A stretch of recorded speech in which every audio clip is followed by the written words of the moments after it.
Bonsoir. Batata ba mama, kosa la bino ezalaka esengo na biso, magazine na bino nouvelle tendance yangoyo e bandi.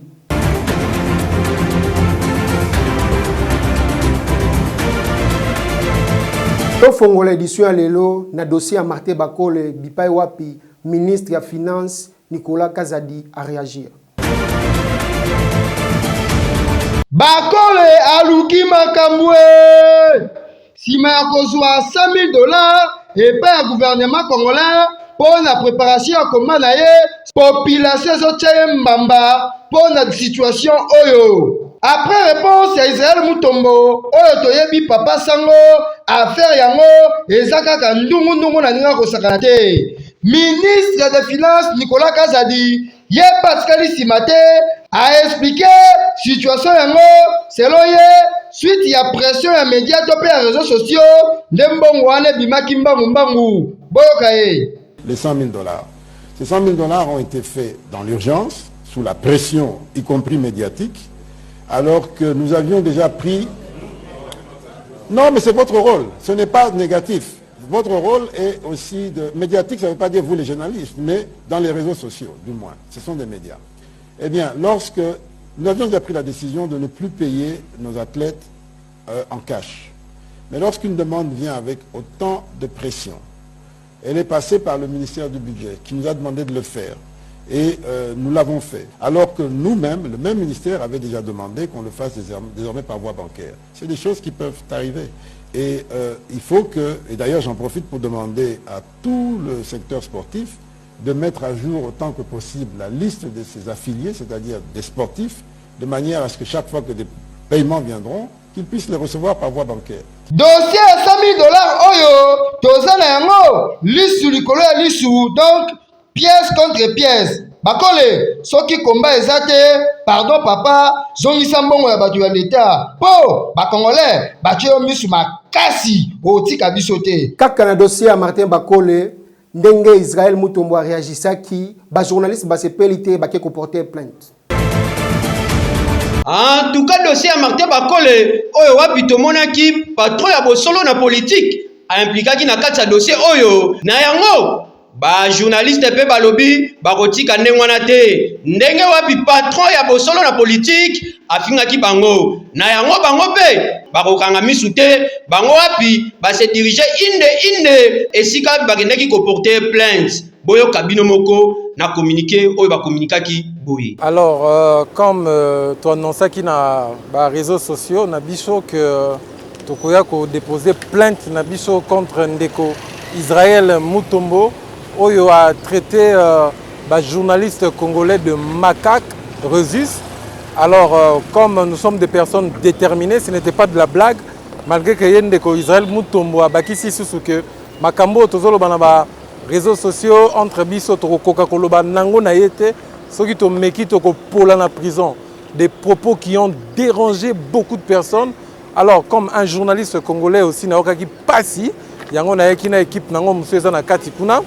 Toya wa bayambi biso bien na CESAC, to tiki pe plainte na biso ba akize réception, to sengi pe susu na bandeko na biso ya UNPC o ba kamara biso, to tika ki copie ya plainte pe ba rassurer biso ke na mikolo ezoya ba sanction sévère ezokwela ndeko Israël Mutombo. En tout cas dossier oyo tozotala pe tozojimbele. Accident de circulation et salami na Chikapa et pesi pasi pe mawa.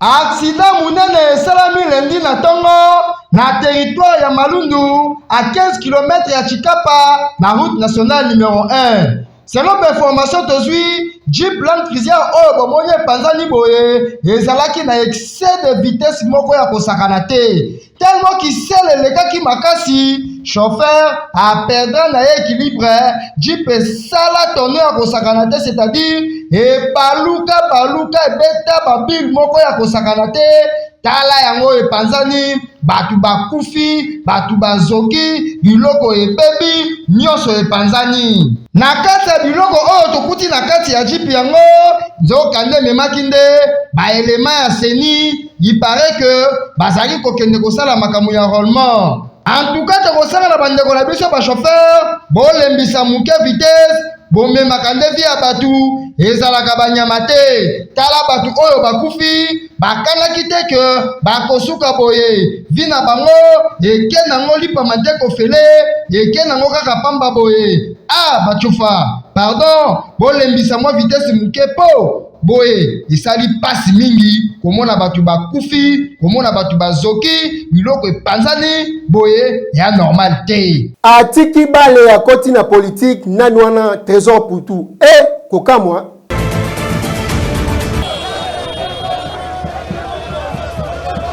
population mobange bozali komona oyo ezali nango croisade de prière te ezali nango pe séminaire te kasi nde ezali batu oyo baye ko accompagner Trésor Poutou Mabi po akende kozwa carte de lecteur na ye, c'est-à-dire à s'enrôler.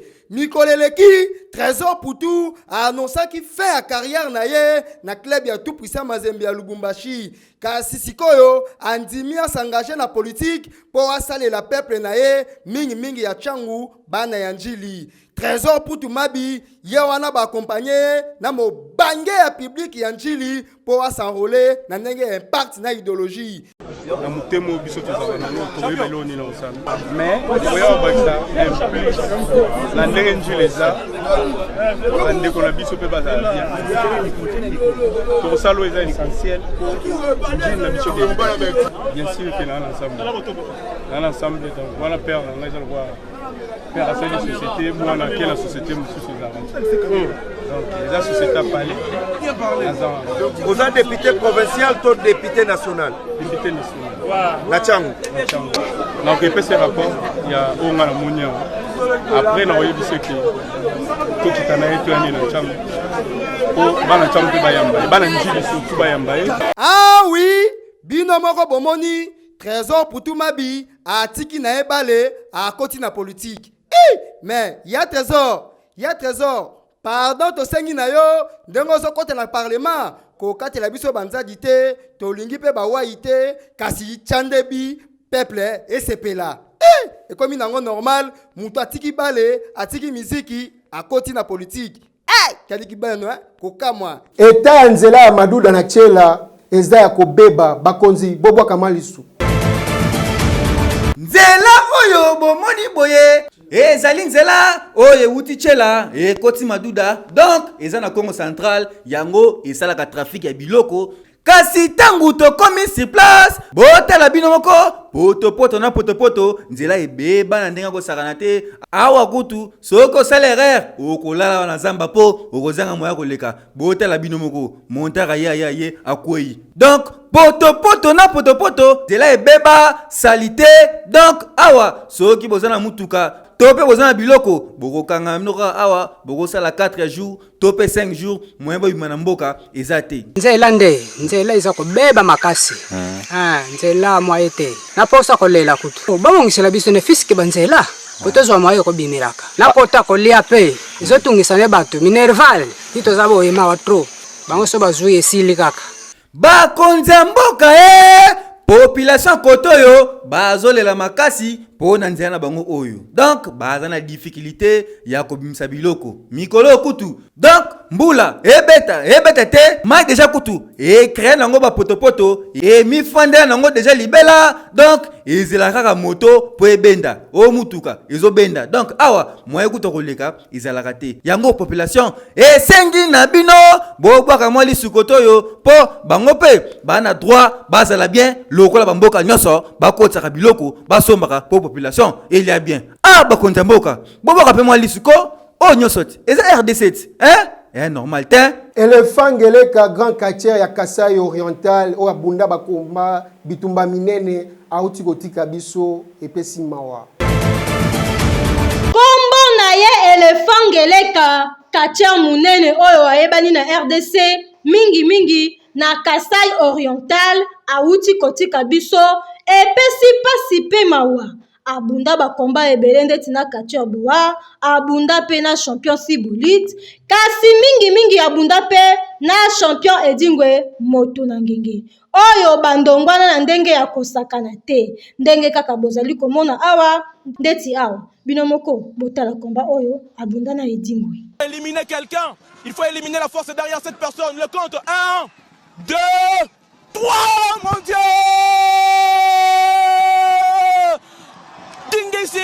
est tombé. Dingisi est tombé. Éléphant a réussi à battre Dingisi. Il fallait éliminer Makidiba dehors. Simbana. Pour bakotika la nengona te. Bakonziba yo kabiso vraiment. Basi bakorde biso 5 jours au talaka bakatera bazabele to simbanite. Bakorde biso vraiment bakon to 5 bino. Ngana ko yo ke bino sonte. Sentiro yo ba ko pesa. Eko tika la mana na zobeta elobi. Il faut confirmer ko tika na titre champion Makidi. Tika la nango na zobisa bino. Il faut bangate. Na ko bangate. C'est la locomotive qui fait. Na zama soko nzungu na banga moto te. En tout cas, epesi pasi éléphant d'Afrique, otiki biso ba fan na yo na mawa.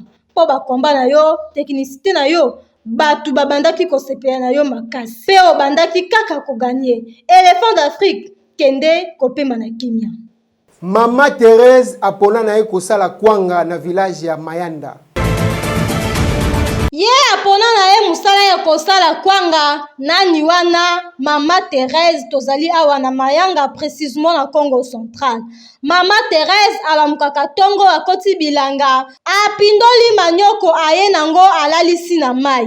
Après tango akokoma na tongo abandi kofina ndenge kaka bozali komona. Soki asilisi azongaka lisusu zamba abuki bakonya pelisi moto. Nzungu oyo bozali komona nde atiaka kwanga na ye na moto. Kasi soki ebeli nde abanaka kotanda yango atie ya 500 ya 1000 francs. Bongo soki osombi kwanga oyo mwalika ya bakisalaki ndeki pa atila baklia na ye pembeni. Kwanga ya boye na kisalaki ndeki o bakisela mwa tombo masafu lisusu pilipili ya kubweta ndenge kosala seben yomoko okokoka te.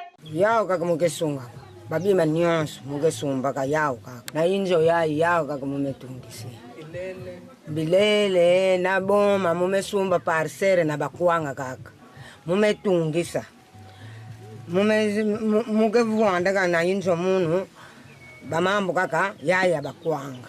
En tout cas, makambo ya boye eza normal. Po Mama Thérèse ndenge kaka bozali komona awa asalaka musala mususu te kaka musala oyo asombaka mapangu atangisaka bana kaka na mbongo ya kwanga. Yo jeune fille to jeune garçon fanda kaka ko contrôlaka ba voyage ya mokonzi ya mboka ozela mboka ebonga na TV. HP ezopusana 50 ans na ndako kaka ya baboti. Mama Thérèse boyende ezalaka nzambe alingaka na ye bagoyigoyi te. Totikala na Congo central bisika wapi tokutaki bandeko bango ba préféré na bango kosala kaka chasse. Ba jeune oyo bomoni boye bango musala bango za chasse bazana musala musute ndenge bomoni groupe la bango boye bazokota deja zamba tozali awa na village Lemba précisément na Congo central. Bango balamukaka tongo basangani na groupe de 5 groupe de 6 ou groupe de 10 ndenge kaka bomoni bango boye bien instrument na bango oyo mususu azui tolotolo oyo mususu azui munduki oyo mususu azui pe machette soki pe likonga bazui bango wana depa bazokota zamba po na kosala chasse ndenge kaka bomoni boye na bana mike na mikolo. Donc musana bango ezalaka kaka kosala chasse soki bakoti babomi nyama babimi na wana zamba bateki mbongo wana nde esungaka bango po na kolia. Ndeti awa mwana oyo ye deja asimbi kekele ye wana zobeta ngo oyo ezolakisa ke banyama boye ba deja biso deja tokoti terrain oyo masekite po okozwa tolotolo munoko. Awa sikoyo bamoni Simbrique donc masekite moko na bango déjà bien armé a charger déjà munduki na ye alobi oyo vrai musuni moya kotikeza te et surtout ke a komela boye nazo beta ekaka de balles tozo récupérer ye wana azu déjà position de tir a charger des balles na ye a bandi koluka tala ninga zu position akoti koto baluka abaluki tala azu position a beta Simbrique bala mutu Simbrique akwei akufi balandiye balokotiye tala yeyo Simbrique ya munene donc na minute muke babomiye oyo ezolakisa ke baza ba professionnel yoka bango bamisusu basimbaka ba machette po bakeboma bato po bazwa mbongo me biso tolukaka na mutoki na biso na musala nyonso oyo yebi fo bundana nango bon conseil nazopesa na bato oyo baza na misala mabe musala nyonso oyo bayekola babundana nango basala po so balandi na misala wana mabe wana bakosuka pe kaka mabe. En tout cas kala ngango kala technique donc ba jeune oyo bazalaka lisu na musala kosala te bango ateli bango ke yaka tokende ko postuler ou bien yaka okende kosala cop mususu bakobenga na okozala na idée te po ba mesana na bango kaka na cop na bango ya chasse babimanga tongo bazongaka pokwa na mwa misuni na bango oyo ezosunga bango ba vivre bazala malamu pe balesa mabota na bango. Boyende elekaka awa na village Lemba na Congo Central ba jeune ba se donner na bango na musala ya chasse po balesa mabota na bango pe ba faire vivre ba foyer na bango. Bo continuer boyende zalaka. Tokende kuna na monga fula bisika wapi mbwa ekoma na impact ya kusakana te. Yango ekoma nini likambo ya mbwa likambo kolia mbwa. Donc mbwa ekoma kolia manango ezokipe ekolo te ozala mutetela ozala mungala ozala pe muluba ekipaka lisusu te donc soko okutani nango okolia yango ekota nango na liste ya biloko nyonso na liste ya baviande ndenge kaka toliaka soso ndenge pe toliaka mabumu neti awa tozali bongo na quartier CPA Mushi précisément na commune ya Ngalima Chambui soka la muki na tongo kwetele akena kosomba mbwa ndeti a bozomo na boye deja somba kimbwa aye na mbwa abandi kotumba ye abwaki na moto alongoli ba poil après kolongola ba poil Chambui ye wana ache na mesa abandi kokata misuni mike ndenga toyebi bakata ngombe asilisi kokata mbwa aziba parti wana abwaki ngo na moto yango wande bosali komona deja chaki ngo mamayi ndenge kaka boyebi ndenge balamaka misuni nyonso kasi Chambui achaka ne mbwa bepicité po yemoka lobi mbwa ekota bepicité donc achaka ngo kaka mwa mafuta na munga muka abwaki mo likasa po elongola solo na ngambu kuna tomoni baya wewa bafani na bande touche bango bazosela kaka borebela bapusana bacha basani enta borebeli donc enta chibelebelebeli Chambui abinono ekoko tika butin il faut muka pare betama Chambui déjà sombaki bukulo banseka yewana abenani kuna na kwa abandiko balola fufu tala ndenge suka balola fufu ngo oh vraiment kolega mwana mwasi tala yo moko tala ndenge baloli taka abwaki tala lisusu abaloli taka abwaki donc oyo ezolakisa ke Chambui azala kutu na posa mwasi te tala ndenge baye kotonda bazingi Chambui mutu na mutu aye na sai na ye oyo kuna aye na chasser batele na chasser musunya 2000 aponi kota mpende bachelie mususu kotoyo ye alobi aliaka na musunite ye kaka suwa pamba akominela ngoma kuti Chambui chilanga suwa pamba Chambui ye machele luta liboso luta mbale luta misatu aganye tam oyo ezolakisa ke ya sikeza susute na Congo po mbwa toyebaki bato bandoko lengo mingi ezalaki baluba mais lelo ekipaka susute ozala mutetela ye ozala mungala ye ozala mukongo ye donc ezoliama na ndenge kosakana te ezokipe su ekolo te botala bino moko tala fufu opena fufu masangu na mbwa chibelebela normal te tokomi na suka ya magazine na biso nouvelle tendance bapapa bamama tosepeli mingi lokwa bozalaki scotché na batelevizio na bino mpona kolanda biso chaque jour bolanda magazine na bino na 20h30 soki na bongisi kazaka nanga elingi koloba ke tokomi na suka batata bamama bye.